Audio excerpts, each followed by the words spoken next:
belakang para wisata Indonesia, Asri Aceh Timur menghadirkan air terjun mencapai 40 tingkat. Inilah tingkat pertama. Adrenalin sangat kecil.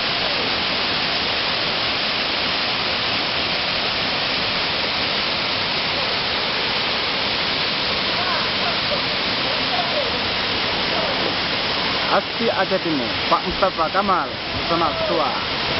Okey.